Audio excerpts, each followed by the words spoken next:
Welcome back to the channel. Today we're going up 2 Wainwrights, and they are Great Borne, which I've just been up, and then we're over to Starling Dodd.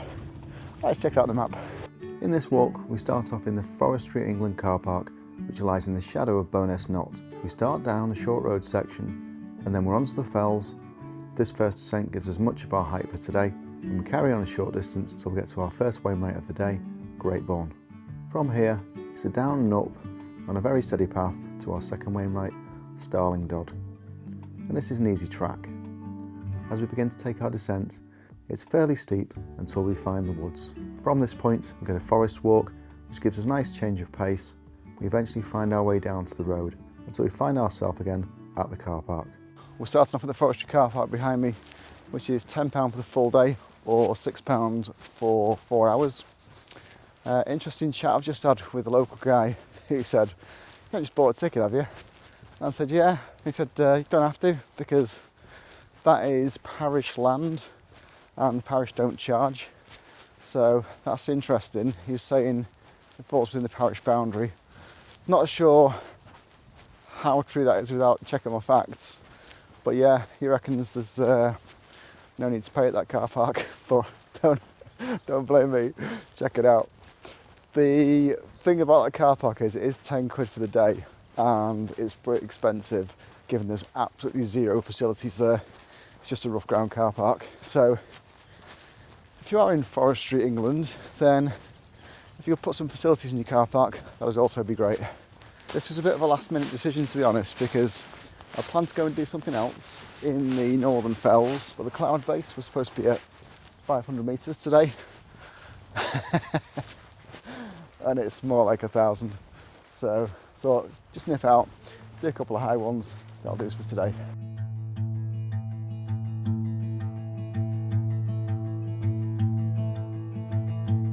There's a couple of spaces here you can legitimately have, and then some further up.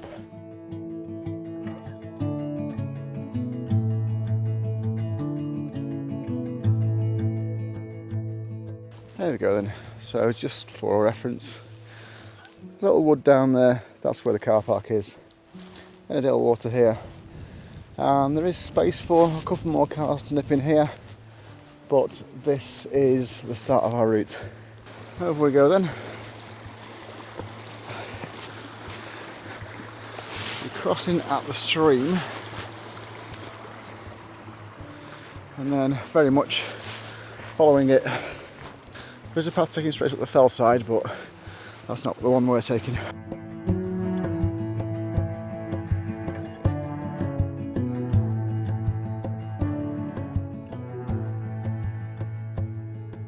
So this is our start as we head down. Absolutely brilliant. Yeah, the other side, that's the trail there, but looks a bit tighter than this.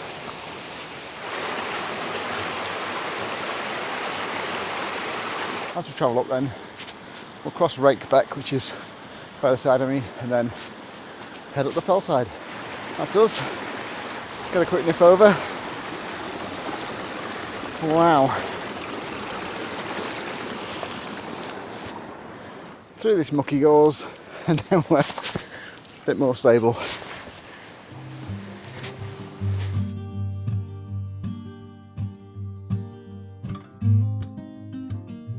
As we go up, take it nice and easy, but you're going to be hugging the wall at this side. That'll trace us up, so there's a lot of height straight away on this.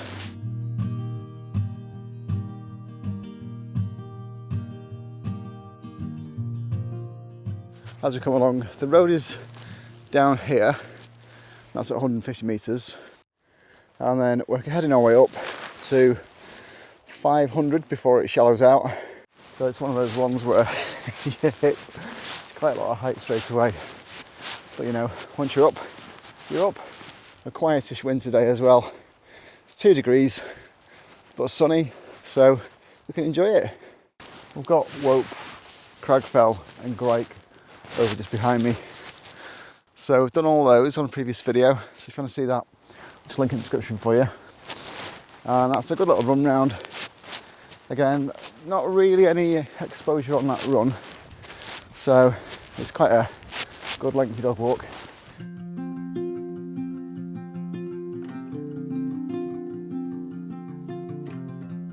The sheep are all out in this low area. Looks like they've got the winter coats on. So Ennerdale is looking spectacular as we look back. That's amazing. This is Bowness Knott and Brown Howe just behind me.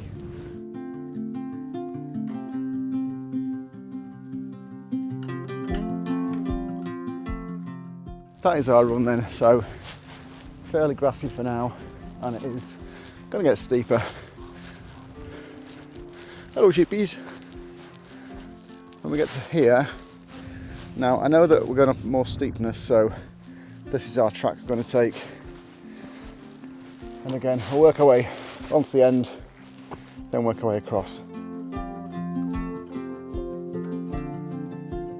What I'd actually planned to do today was to go in the Northern Fells, pick up about 6 Wainwrights and do some map reading so I could show you what was involved with that, but you can't turn down a high cloud day, so I'm going to pick these up because I've still got these couple to do in this area, and then once I've done that I've got 2 more to do, so that'll be Whiteside and then over towards Scarfell Pike. I've got to do Great End, and once I've done those, that's my first round of the fells done in terms of getting all the Wainwrights. So some I've done many times, some I've yet to do. However, if you are doing the Wainwrights, let me know what you're up to with it, because it'll be 2:10 for me now, and it'll be 2:12 by the end of the day, hopefully. Oh sheepy.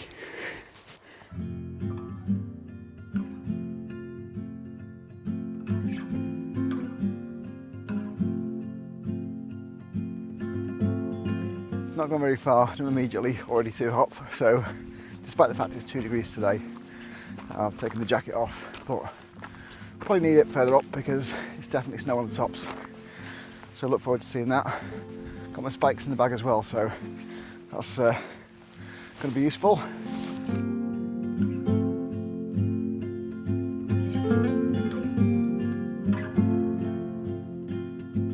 Coming through this little gorse run. These are prickly little fellows, so if you've got shorts on, just watch it. Ow! You know, you wish you'd left your jacket on a bit further. It's one of those. They are prickly.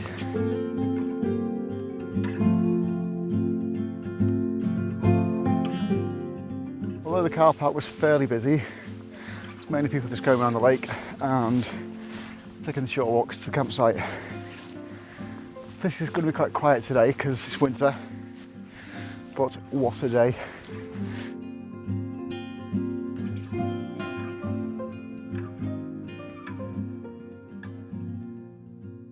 When I was coming in, actually the guy in the car park said, did you see the typhoons? And I did. When I was coming past Blencaster, I could see them going over. And they're still going around. I can hear them sort of in the background, whizzing about. So maybe if we get to the top, we'll see where they are, because they kind of go near Buttermere, which is just on the other side of this.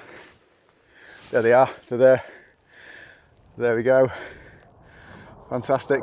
There'll be 2, they're always in pairs.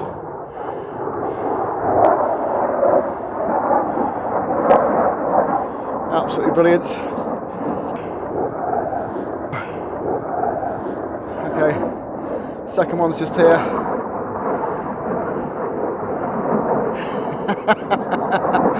Go on lads. Oh, 3? I've never seen 3 before. Wow.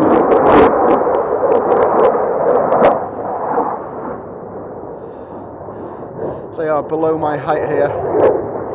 Wow. Oh my goodness me, 4. What's going on? Must be 2 pairs going out. I've only ever seen them in pairs. Wow. You might see them again. They're definitely doing low flying practice. I'm about 250 metres now, and they were definitely below me. So just skimming the lakes, having a bit of practice. This trail then, it's pretty straightforward going up. I've sent the drone up ahead of me to check what's going on, and it is this going round. So it's a steady route going up. I'm not going to say you won't notice it, because you will. Forecast wise, this is easily the best day of the week, so I thought I'd come out, but it's even better than the forecast, which is probably why everyone's out with the toys. There you go, they're loving it. Of course, when you want a breather, you've got that. Wow. Apart from the jet planes, it's pretty tranquil out here. Hello, pointer sheep we're looking at. Alright mate, is it tasty? Oh, yummy. When we get on the tops, we'll round ourselves to a buttermere view, and then further down we'll get views of immediately Red Pike, High Stile, and down to Haystacks. And then in the distance we'll get views over to the Moso Horseshoe and Pillar. When we get to this point, we are heading up, so we're taking this track going this way, and that'll be to the top. If you carry on going round, you just sort of traverse the whole thing, so we don't want to do that. We want to go up. So the crags are just here, and that's too steep obviously to go up, so I must be in that general region. And again, if you're map reading, you can still see on the OS map the contours. I'll put that down in a sec, well, I'll show you, but these bits here are the crags, and we're just staying on this side of it. This is distinct again, so it's a stone little track as we continue up. The wind's getting a bit bitey now in the snow layer. Here we go again. Well, big loops today.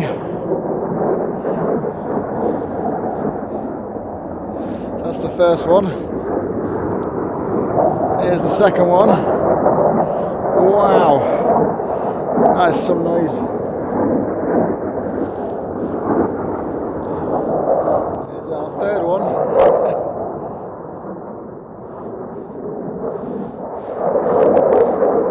Okay, they're a little bit higher up now. There's the fourth one. Wow.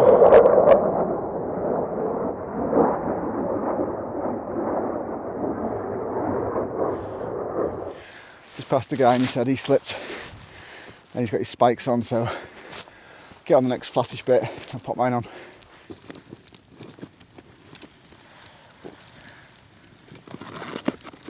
Oops. Go straight now, but yeah, with the spikes you don't want to put them on too early, because if you do, then you're hitting loads of rocks with them and they feel really weird. But as soon as you hit snow, it's fine. So all I'm in between now, I'd rather get them on, so they're not going to slip as much. And the difference they make is just night and day. It's like, if you get an ice sheet, you can just walk across it. So I would 100% get those in your bag for winter walking. So we've got about 100 metres to go further up, then I'll start to level off. Bit of zigzag, it's always a good way to get around heights.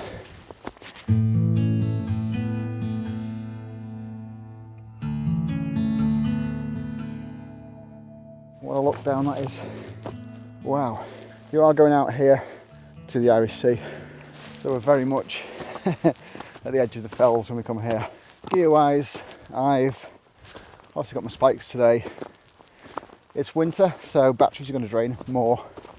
So I've got a mic, a backup mic, 3 batteries for the action cam, and I've also got a backup power charger. And that's important for my phone. I want to top it up because it will drain faster, and because I use it as a screen when I do the drone, then it gets used up pretty quick. Here's our familiar trod marks as we go up. If you want to see any of the gear that I've got, then there's a link to the Amazon shop. I'll put it on screen, and it's my Amazon shop, so if you get anything from there, I get a percentage of it, and then that funds more videos. So that's all good.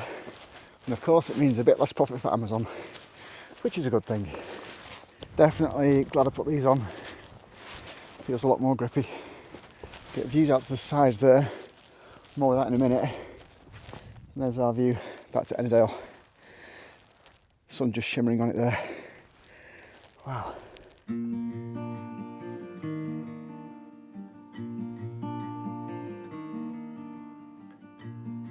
This is where it crests off. And from now, this walk gets a whole lot easier. For the first bit, I just say, take your time up there. Plenty to look at and enjoy. That's what he wants. A nice undulating path. What a view. So over here, you've also got Haycock and Corfell.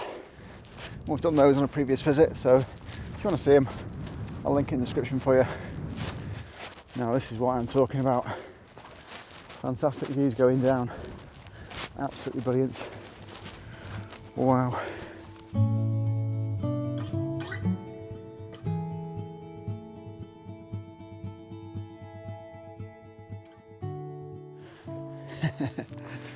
As we come past, you can see a bit of ice now definitely occurring for us, and that's the walk up we did just round this side of the crags. So quite an up. Once up, you are just enjoying the peace, because I've seen a couple of people, that's been it. And this end of the fell is going to be definitely less busy. As we go towards Red Pike, it's more accessible from Buttermere, so you'll see a few more people there, but we'll nip off before we get there. It's hard to argue with this though. Absolutely amazing. What a view.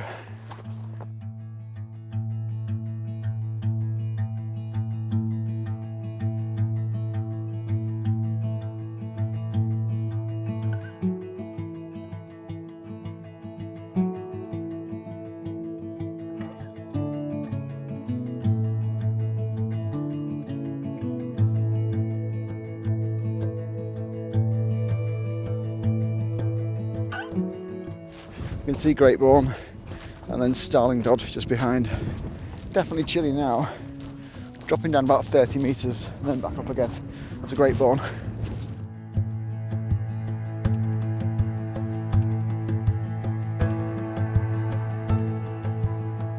My spikes get clusters on them where the grass and the ice is starting to ball up, so I've got to shake them off every so often, give them a rub in the grass.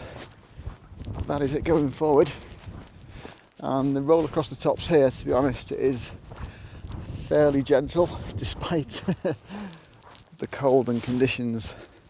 I mean, I'm not going to complain about this because it's like 15 mile an hour winds at the max, which is nothing really, and it's about, well, at this level it's freezing, but you know, this down jacket keeps me nice and warm. And I've got a merino wool base layer underneath this. And again, I did think about putting my lighter jacket on for this because I'm actually, if anything, a little bit warm. But the difference is, unlike summer conditions, when you stop, you get cold really rapidly.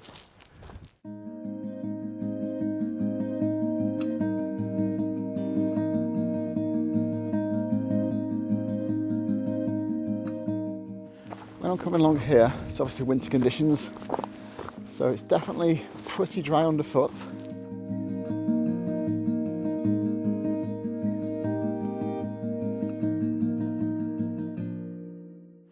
But if you've been up here at another time of year, let me know what it's like for you, because it gives other people an idea. When I was on Corfell and coming off Haycock, that is pretty boggy over there. So it was icy for me because I did it in winter. In fact, it was Christmas Eve. But if you do it in the summer, I'd definitely say it's going to be boggy. So, spare pair of socks in the car. Not terrain, but look, yeah, definitely icy for us going forward. Once you're above, I'd say 500 metres, you're going to hit ice.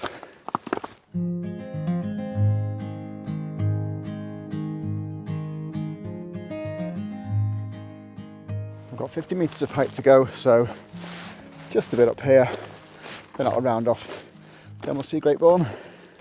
Great Borne in the past marked the edge of the lowest water forest, because don't forget, a lot of the Lake District was naturally forested.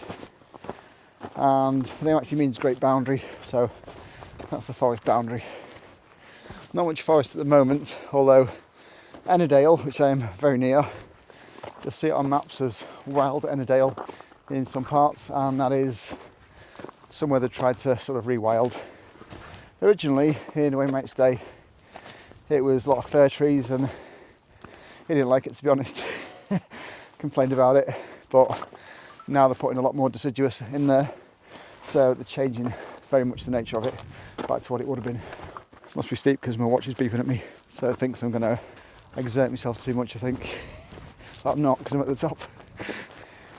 It's funny doing this because when I do this with Alison, she doesn't walk quite as fast as I do, so I don't find I'm out of breath quite as much.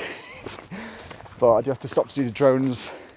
That's a good excuse to have 10 minutes and just get back into it, because really, if you think about this, I'm going to do these couple of Wainwrights. When he was doing them, he'd go up and spend the whole day doing one. So, you know, plenty of time to poke around the tops. And to him, that's what it was all about.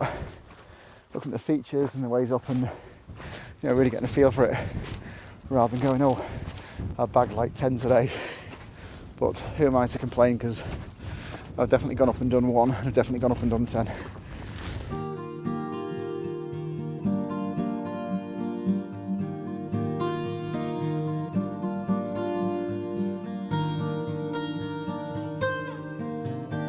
As we come along, you can just see red pike up here, very recognisable.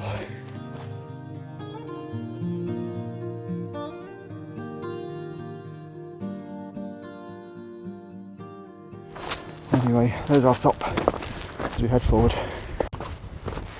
There we go, here's our trig. Whee!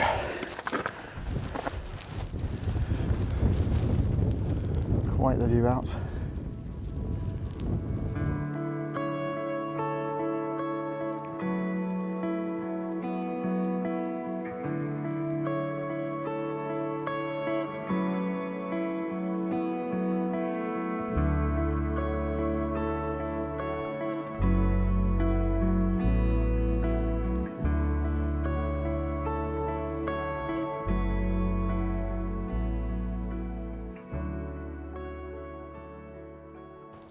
Work our way up to Starling Dodd. It's a bit of a boulder field here on the top, but we'll soon get there. You can see it's dead ahead anyway, we're just down and up. There's a few ways off this, and to be honest I just picked one that looked fairly straightforward, but there is a fence here, and you can see there's one that goes down next to the fence, so that's a good bet for you. This track down is a lot less bouldery than this over here, so it's a good little option. You can see the main sort of track at the bottom there anyway, and there's several ways to it. So I pick up Starling Dodd fairly quickly. It's not too far away from us, looks about 1 kilometre, and when we get there we'll start to head our way down. If you want to make this into a bigger walk, then obviously you can carry on to Red Pike, then you've got High Stile and High Crag, but yeah, you can make it as long or short as you want to. But for me, got a bit of a time limit today, because one is the light, and I'll be down about an hour before it goes dark anyway, so no bother there. Alison's making prawn linguine today, so got to get back to my tea. So if you're beginning walking, I would say go somewhere there's going to be a lot of people, nice straightforward path, and then you'll get into it. And then when you know your paces, how much stuff you need to take, then, you know, do the big ones when you feel ready for it. I think there's a lot of people who think, all right, I'm going to go on my first walk, I'll go up Scarfell Pike, I'll do Hell or something, and it's totally fine. You can do that, but it just depends on your fitness level. Somebody asked me about doing Scarfell Pike on the quickest and easiest route video, which I did. It said they're in the 60s, do you think they could do it? They're relatively fit. And I say, realistically, my dad is 80 and he could do that walk. but he is relatively fit because he walks pretty much every day. So you'd have to just see what your fitness is like, and I really would say just leave yourself plenty of time. That's the key, because if you've got loads of time, you can put loads more stops in, take it easy, admire the views, and of course that's what it's about. It's not really about challenges as such, it's just about enjoying it. Now this is a little bit of bog and ice, you can probably see in the ground there, look at that. This is a wet bit for sure, so we'll keep to the fence line.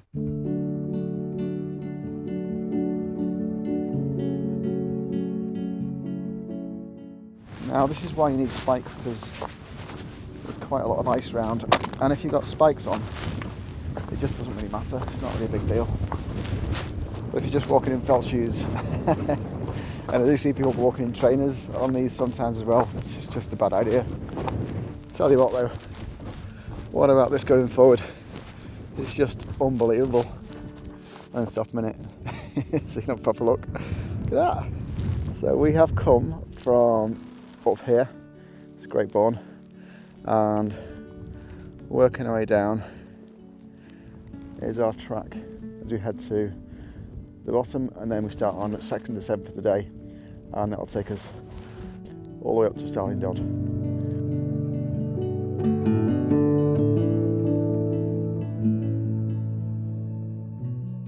Hope the audio's okay on this.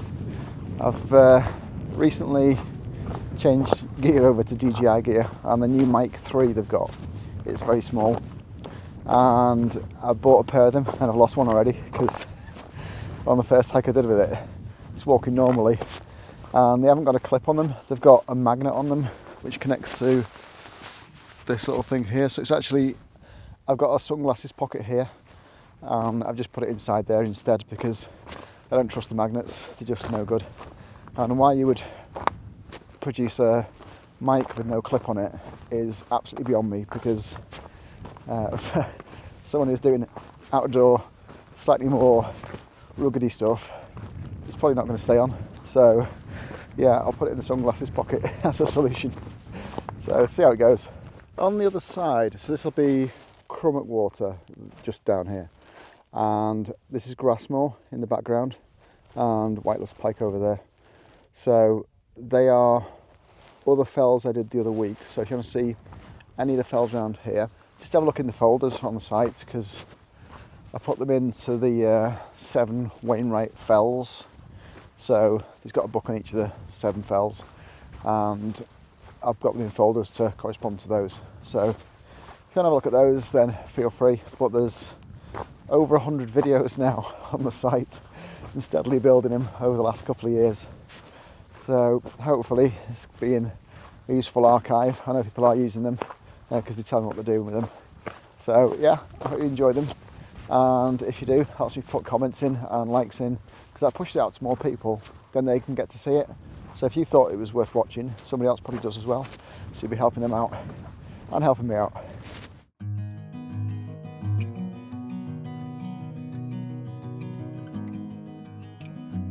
Well, this walkthrough between these two at this stage, pretty straightforward.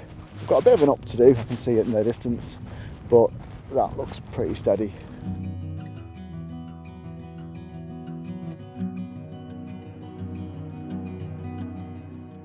As we're walking over here, just getting a few more solitary trees starting to pop up on the skyline. Don't know if you can see them. But yeah, there is some reforestation taking place around here. It's got a bit warmer now, I think, or I got warmer anyway. But it's definitely, as I say, worth having thermal jackets. The reason I've got this jacket as a down jacket rather than a sort of puffer jacket is because they can press down really small. So if you've got a small kind of rucksack, or you think you're a bit tight for space, then I can carry this really easily, because it probably goes down to something about the size of my fist, and you can just shove it in a dry bag and pop it in the bag, and it's there for you. Equally, things like these chains I've got on today are worth having, They only weigh a few grams, so by no means heavy, but they're definitely worth having for winter.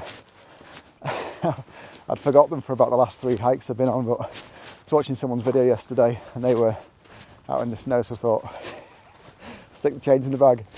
But it's actually less wintry than I thought. Mind you, it depends on how you go or what side of the mountain you're on, because you can actually see over there, and that's Pillar in the distance, just there. That is pretty white, so it depends if it's on the shadow side of the mountain, and also depends on the hike, because obviously Pillar's a little bit higher than this.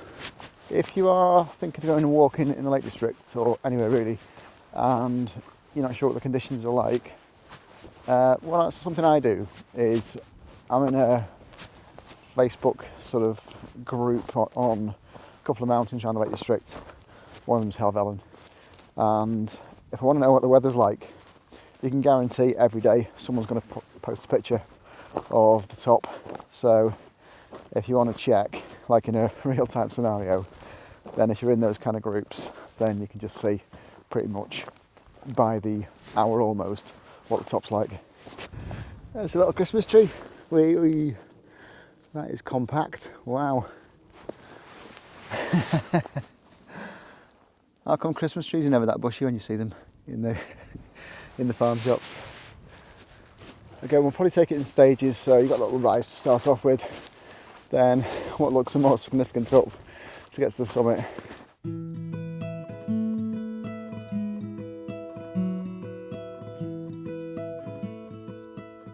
What I like about walking, it's kind of meditative, because when I do this, I have my phone on aeroplane mode, basically to make the battery last longer. But that's not going to make any interruptions to my day, which means my action watch isn't buzzing. So I can just enjoy it, have a look at the fells, one foot in front of the other, let my mind drift. And there are some fantastic places for it to drift to. Look at that. So that is, I say, Grassmoor. And we did a walk over there a couple of weeks ago.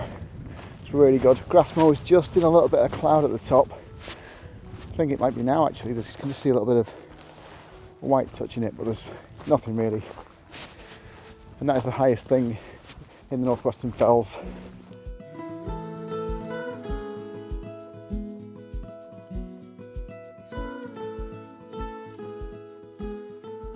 This up is close to 100 metres, which is actually not that bad. It looks a bit higher actually, but yeah, sort of 2 stages, so won't be too long, we'll be up. The ground's fairly gravelly on this one, so it's easy enough to head up. A couple of stops though, not a lunatic. Woo! Wow.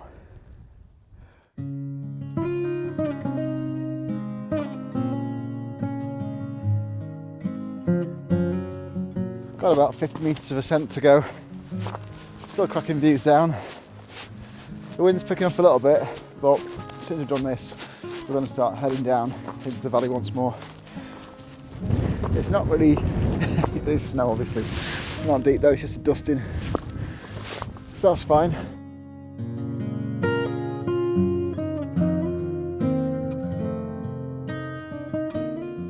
But if you're in deep snow, it's really energy sapping, so really plan for a much shorter walk than you might otherwise do, because it really takes it out of you.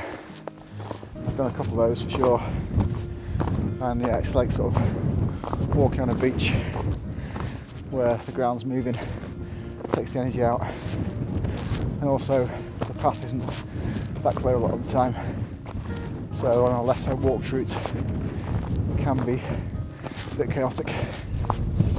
As we get up here, the wind is definitely picking up and we can get to other views. So as we go down here, we're over to a completely new set of fells, and that's over towards Robinson. In fact, in the back you can see Skiddaw.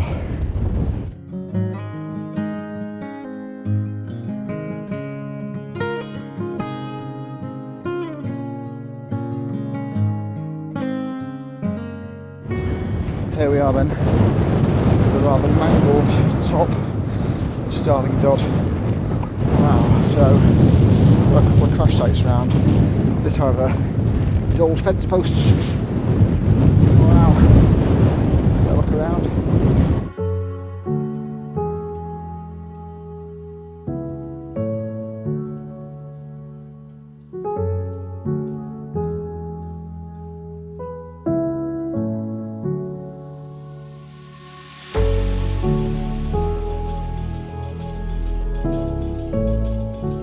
Give it a tap then. There we go. We have done it. That's 2 in the bag. Woo! So we have come, Ennerdale Water is here. So we have come down here from Great Borne over towards Hemcombe.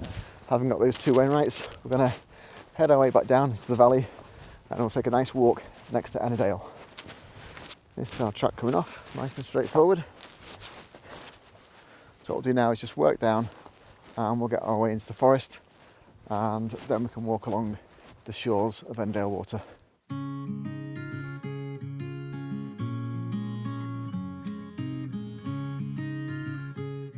This is where we came up before, so going straight down to there and then we'll pick up a track which will take us down. Bit of snow.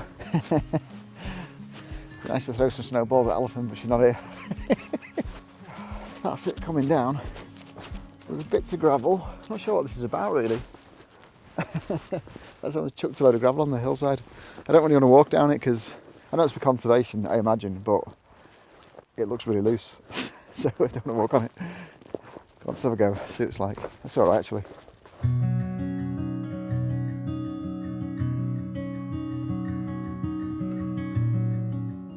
So I guess the method there is dump it on the hillside and then people will keep walking through and push it down.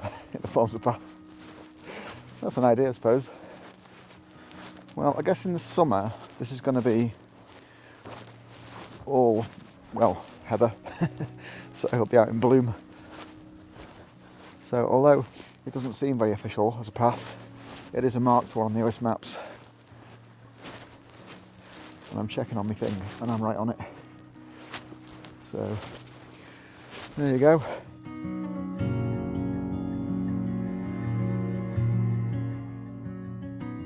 This path never really becomes structured as such as you're coming down, but it is fairly easy to work your way down and you can sort of pick it out in the green. Got about an hour and a half of light left now, so we'll easily get back. Should be down and in the car in just under an hour.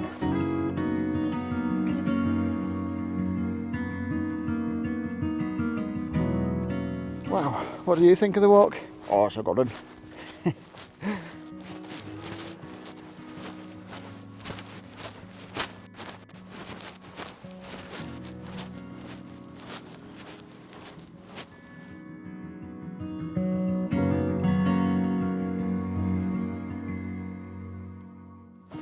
As I'm going down, I've sort of met a little stream at the side and you can see the beck as it's running down there.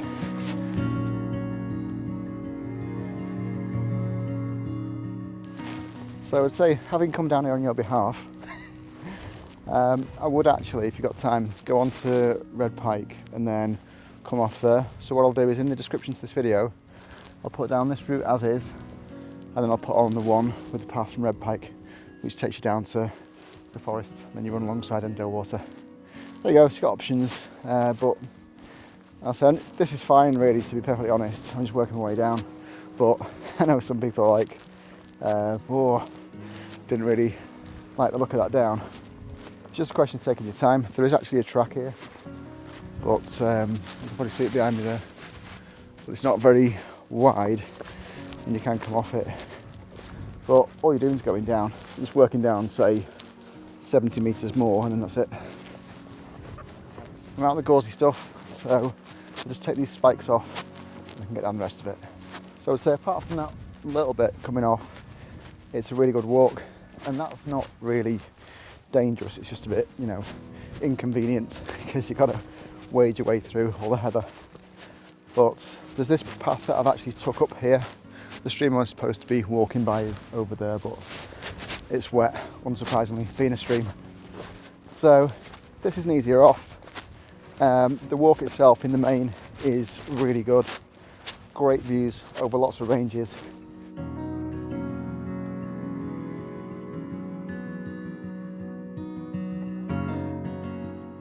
Once we're down, we've got this fence. So, going to climb it. Ooh, what's this? A ditch. It's alright, I'll walk around here.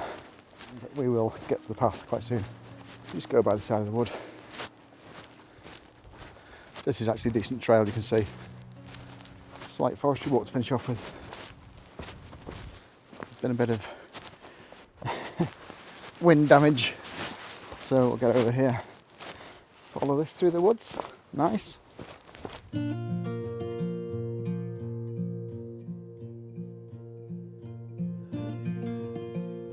So woody finish, then a watery finish, and then we're back. I've enjoyed this little adventure, and whenever I get to new places, it's always good to sort of see what's there. And having explored almost every other fell in this area, it's good to see them from another perspective. So it just fills in a little bit of a blank in my knowledge. And again, when I'm doing other stuff and trying this again, I'll know which route's best, the red pike route or that one. I'll say for me, if you've got any experience and you don't mind just crashing your way through a bit, it is a marked route, but it's obviously not used by many people at all. In the summer, it'll be even bushier. But for us, just down here, a bit of dappled shade to finish the day. Looks like a bit of a, well, I guess it was a sheep pen back in the day. Might have been a forestry hut. But we're definitely in the deep dark woods now. So the end section to this is a bit of a forest. Whee! But good change of scene, because we've done the mountains all day, got the views over all the fells, and then get to finish with this. So on a summer's day, obviously get dappled shade, and if it's poor weather, a bit of shelter. So we'll get our way through. There are a few trees down here, has to be said, so we used to pick our way along.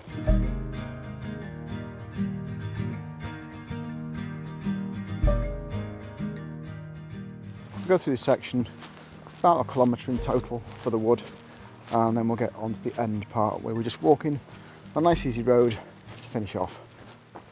So what do I think of the walk?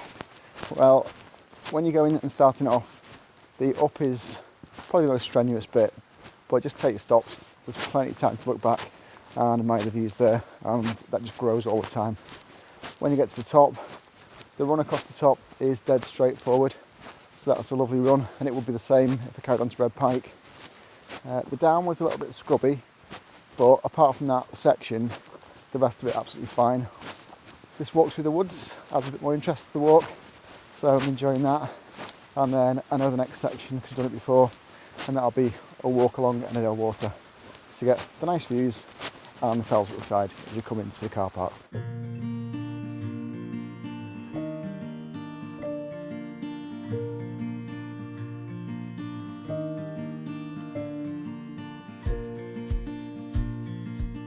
Here's our next challenge. What do we do? Well, I think we can go over here by the look of it. This looks like there's a bit of a penalty if you get it wrong. Anyway, because we're in the last mile or so, it doesn't really matter if I've got the boots wet because I'm soon back at the car.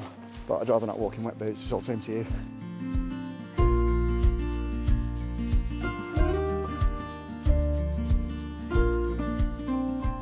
It does say there's forestry work going on, but to be honest, these haven't been felled, they've been snapped. They just snapped off, so that's not forestry work. I've been working my way towards the edge of this mess because, frankly, that was a bit of an obstacle course. So I'll get under here and then release in a field. There we go.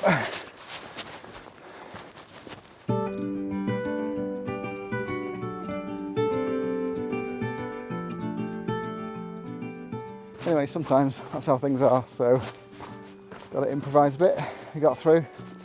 It's a bit of an obstacle course, but I'll say not really due as an activity that and not really part of the walk. It's just that's how it is at the moment. It's day 3 of off-roading in the Lake District. Right, we've found the road. So it really is going to be night and day this, because this next bit is the simplest walk you could ever see. This is basically a track that'll take us all the way alongside Ennerdale Water back to the car park. So super straightforward.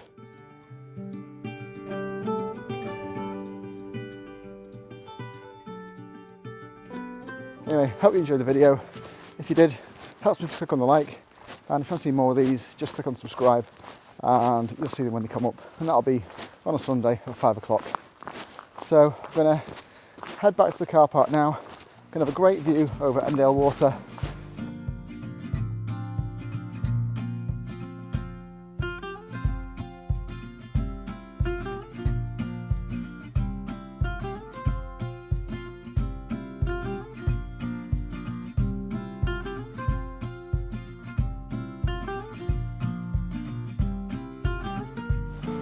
There we go. So a nice steady walk as we go past the lake.